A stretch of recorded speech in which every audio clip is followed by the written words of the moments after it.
2 साल पहले दुनिया भर के सुपरमैन फैंस के लिए सब कुछ बदल गया था। उस समय सबको यही लगा था कि शायद हेनरी कैविल एक बार फिर सुपरमैन के रोल में वापस आ रहे हैं। फैंस काफ़ी एक्साइटेड थे क्योंकि हमने खुद हेनरी कैविल को ब्लैक एडम मूवी के पोस्ट क्रेडिट सीन में देखा था। इसके बाद उन्होंने खुद भी इंस्टाग्राम पर एक पोस्ट डालकर कंफर्म कर दिया था कि वो वापस आ गए हैं। उस वक्त हर किसी को लगा finally Henry is back as Superman. लेकिन तभी अचानक हमारे सामने एक बड़ा चेंज आया। जेम्स गन और पीटर सैफरान को डीसी स्टूडियोज का नया हेड बना दिया गया।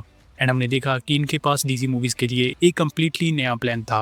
उन्होंने डिसाइड किया कि वो पुरानी कहानी को आगे नहीं बढ़ाएंगे, इसके बजाय वो सब कुछ रिबूट करेंगे एंड फैंस देखेंगे डीसी यूनिवर्स की एकदम फ्रेश बिगिनिंग, जिसका मतलब था कि हेनरी कैविल अब सुपरमैन नहीं रहेंगे। एंड हमने देखा कि ऑफिशियली उनको सुपरमैन का रोल छोड़ना पड़ा।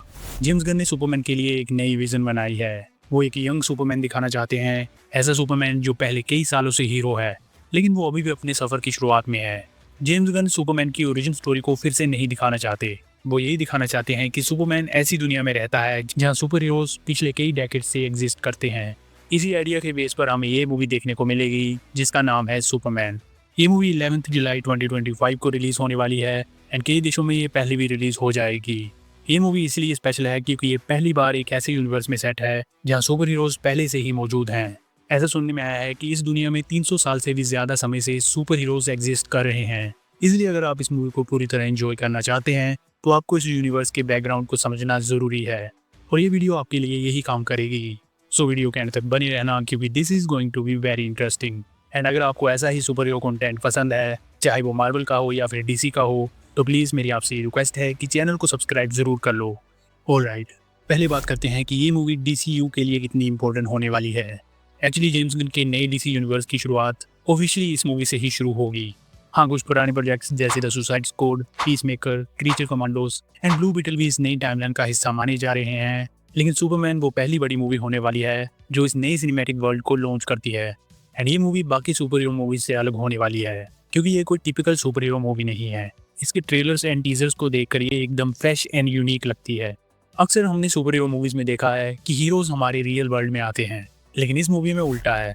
इस बार ऑडियंस को एक ऐसी दुनिया में ले जाया जाएगा जहाँ पहले से ही सुपर हीरोज और अजीब से क्रिएचर्स मौजूद हैं। मेट्रोपोलिस यानी सुपरमैन का शहर एक फैंटेसी वर्ल्ड जैसा लगता है। जेम्स गन ने कहा भी है कि अगर आप इस दुनिया में रहते और एक जायंट मॉन्स्टर को रोड पर चलता हुआ देखते तो वो आपको नॉर्मल ही लगता, क्योंकि ये सब काफ़ी लंबे समय से इस सिटी में हो रहा है एंड यही फील इस मूवी की दुनिया में है। एंड हमें इस माइंडसेट के साथ ही इस मूवी को देखना होगा। मूवी का approximate run time 2 hours 10 minute बताया गया है एंड इसमें हम काफ़ी सारे कैरेक्टर्स, इवेंट्स और थीम्स देखेंगे। अब कैरेक्टर्स की बात करते हैं। क्लार्क केंट यानी कि सुपरमैन का रोल निभा रहे हैं डेविड कॉन्सवेट। इनका जन्म 8 जुलाई 1993 को फिलाडेल्फिया में हुआ था एंड ये जूलियार्ड स्कूल से ग्रेजुएट हैं, वही स्कूल जहाँ से ओरिजिनल सुपरमैन एक्टर क्रिस्टोफर रीव ने पढ़ाई की थी। डेविड ऑलरेडी नेटफ्लिक्स के द पॉलिटिशियन और हॉलीवुड जैसी शोज में काम कर चुके हैं। उन्होंने कहा है कि सुपरमैन का रोल उनके करियर का सबसे बड़ा चैलेंज है एंड वो चाहते हैं कि वो पूरी जिंदगी सुपरमैन बने रहें। इस मूवी में क्लार्क केंट अपने 30s में है, वो मेट्रोपोलिस में रहता है, डेली प्लैनेट में एक रिपोर्टर है एंड साथ ही सुपरमैन बनकर दुनिया को बचाता है। जेम्स गन ने कहा है कि सुपरमैन की सबसे बड़ी ताकत है उसकी काइंडनेस, भले ही दुनिया उस पर कितनी भी हार्श क्यों ना हो। लोइस लेन जो एक जर्नलिस्ट और क्लार्क केंट की लव इंटरेस्ट है, इस रोल को प्ले कर रही हैं रेचल ब्रोसनैन। इस मूवी में हम देखेंगे कि लोइस एक स्मार्ट एंड कॉन्फिडेंट जर्नलिस्ट है एंड ये क्लार्क के साथ ऑलरेडी रिलेशनशिप में होगी। क्लार्क और लोइस का रिलेशनशिप इस मूवी की इमोशनल कहानी का एक बड़ा हिस्सा होगा। अब बात करते हैं विलन की, जो है लेक्स लूथर। इस कैरेक्टर को निकोलस होल्ट प्ले कर रहे हैं। यह इंटरेस्टिंग बात यह है कि निकोलस ने पहले सुपरमैन के रोल के लिए ऑडिशन दिया था, लेकिन बाद में उन्होंने माना कि डेविड इस रोल के लिए ज़्यादा परफेक्ट हैं। इसके बाद उन्हें लेक्स लूथर का रोल दिया गया। लेक्स एक ब्रिलियंट लेकिन ऑब्सेसिव साइंटिस्ट है एंड निकोलस ने इस रोल को प्ले करने के लिए फिजिकल और मेंटल दोनों तरह की प्रेपरेशन की है। उन्होंने ये भी बताया है कि उनका कैरेक्टर इंस्पायर्ड होगा ऑल स्टार सुपरमैन कॉमिक्स वाले लेक्स लूथर से। इस मूवी में एक यूनिक चीज़ भी देखने को मिलेगी, जो है सुपरमैन का डॉग क्रिप्टो। कॉमिक्स में ये ऑलरेडी बताया गया है कि सुपरमैन का एक सुपर पावर्ड डॉग भी होता है। इस मूवी में दिखने वाला क्रिप्टो एक्चुअली CGI से बना है एंड ये इंस्पायर्ड है जेम्स गन के खुद के पेट डॉग से। क्रिप्टो कई डेकेड से सुपरमैन की कॉमिक स्टोरी का हिस्सा रहा है एंड ये एक फैन फेवरेट कैरेक्टर है। इसके बाद बात करें जस्टिस लीग की, तो इस मूवी में हमें कई और सुपर हीरोज भी देखने को मिलेंगे। गाय गार्डनर के ग्रीन लैंटर्न की बात करें तो इसे नेथन फिलियन ने प्ले किया है एंड ये कैरेक्टर एक बैड हेयर स्टाइल के साथ थोड़ा अनोइंग लेकिन टफ होगा। इसके बाद बात करें मिस्टर टेरिफिक की, तो इसे एक्टर एडी कैथी प्ले कर रहे हैं एंड ये कैरेक्टर एक सुपर इंटेलिजेंट स्ट्रेटजिस्ट होगा। इसके अलावा इस टीम में हमें होप गर्ल भी देखने को मिलेगी, जिसे इजाबेला मर्चेंट प्ले कर रही हैं। इसके साथ ही हमें मेटामॉर्फो नाम का हीरो भी देखने को मिलेगा, जिसे एंथनी कैरेगन प्ले करने वाले हैं। ये ऐसा कैरेक्टर है जो एलिमेंट्स में शेप शिफ्ट कर सकता है। इंटरेस्टिंग थिंग इज दैट कि ये क्रिप्टोनाइट भी बना सकता है। आई थिंक इसी वजह से लेक्स लूथर इसे टारगेट करता है एंड इसके बेटे बेबी जोई को किडनैप कर लेता है। जहाँ डेली प्लेनेट की बात करें तो ये न्यूज़पेपर टीम भी स्टोरी में इंपॉर्टेंट रोल प्ले करने वाली है। जिमी ओल्सन की बात करें तो इसे स्काइलर गिजोंडो प्ले कर रहे हैं। मूवी में हम देखेंगे कि ये सुपरमैन का एक लॉयल फ्रेंड है। पैरी वाइट की बात करें तो इसे वोंडल पियर्स प्ले कर रहे हैं एंड ये डेली प्लेनेट का एडिटर इन चीफ है। स्टीव लॉम्बर्ट की बात करें तो इसे बैक बेनेट ने प्ले किया है। ये इस टीम में एक फनी जर्नलिस्ट की भूमिका निभाएगा।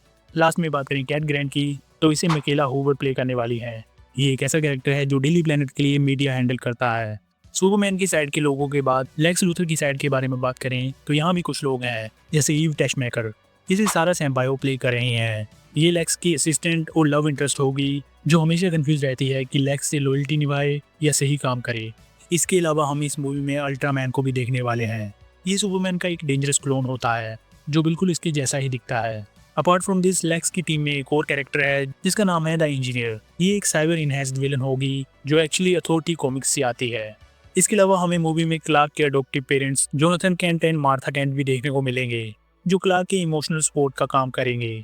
इस मूवी में हमें रिक फ्लैग सीनियर भी देखने को मिलेगा, जिसे फ्रैंक ग्रिलो प्ले कर रहे हैं। ये एक मिलिट्री मैन है जो पहले क्रीचर कमांडोज में भी दिख चुका है। मूवी के इवेंट्स की बात करें तो इस मूवी की कहानी से पहले सुपरमैन ने बहुत कुछ फेस किया है। वो फोर्ट्रेस ऑफ सॉलिट्यूड में ट्रेनिंग ले चुका है, मेटालो जैसे विलन से लड़ चुका है, लोग उसे प्यार करते हैं लेकिन कुछ पॉलिटिशियंस उससे डरते हैं। और हाँ, लेक्स लूथर हमेशा की तरह उसे एक थ्रेट मानता है। मूवी में हम देखेंगे कि सुपरमैन अपनी आइडेंटिटी और दुनिया के बीच बैलेंस बनाने की कोशिश करता है। इस मूवी में उसे ये समझ आएगा कि उसकी ह्यूमन साइड ही उसकी सबसे बड़ी ताकत है। वो अल्ट्रामैन, एक जायंट मॉन्स्टर काइजू और द इंजीनियर जैसे विलन से लड़ेगा। और ये सिर्फ ट्रेलर वाले विलन्स हैं, क्या पता मूवी में हमें और भी सरप्राइज विलन्स देखने को मिल जाएं। सुपरमैन को इस जस्टिस गैंग के बाकी हीरोज के साथ काम करना पड़ेगा, जिनमें से कुछ ऐसे हैं जो विलन्स को मारने से नहीं डरते। बट हम सुपरमैन के रूल को जानते हैं, वो कभी किसी को जान से नहीं मारता एंड यही उसे बाकी हीरोज से अलग बनाता है। क्लार्क और लोइस का रिलेशनशिप भी इस मूवी की सेंट्रल थीम होगी।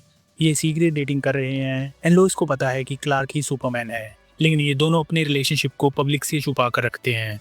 ये मूवी पुरानी हीरोइक वैल्यूज को वापस लाना चाहती है, वो वैल्यूज जो मॉडर्न सुपर हीरो मूवीज भूल चुकी है।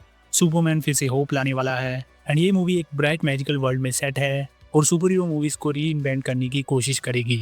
इस मूवी में हमें डीसीयू की शुरुआत देखने को मिलेगी, जिसके बाद फ्यूचर में आने वाली movies, shows, animated projects and video games सब एक साथ जुड़ेंगे। मूवी का बैकग्राउंड म्यूजिक काफी एपिक है, जो कि जॉन विलियम्स की क्लासिक सुपरमैन थीम को मॉडर्न टच देकर बनाया गया है। और हाँ, काफी रूमर्स हैं कि इस मूवी में सुपरगर्ल का एक सरप्राइज कैमियो भी हो सकता है। सुपरगर्ल की मूवी ऑलरेडी डेवलपमेंट में है और मे भी ऐसा हो सकता है कि उसका पहला अपीयरेंस इसी मूवी में हो। तो अगर आप अब तक डिसाइड नहीं कर पाए कि आपको ये मूवी देखनी चाहिए या नहीं, तो आई थिंक यही सही वक्त है डिसाइड करने का। अगर आपको सुपर हीरो स्टोरीज पसंद है और अगर आप एक नई डीसीयू की शुरुआत देखने के लिए एक्साइटेड हैं, तो जाइए थिएटर्स में इस सुपरमैन मूवी को देखिए। आप पूरी तरह रेडी हैं मेट्रोपोलिस की दुनिया में जाने के लिए। और हाँ, let me know in the comments कि आप इस मूवी में क्या क्या देखने के लिए एक्साइटेड हैं। एंड जाते जाते प्लीज़ चैनल को सब्सक्राइब जरूर कर देना। See you in the next one. पसंद आया लाइक करो, पसंद नहीं आया तो टेस्ट इट।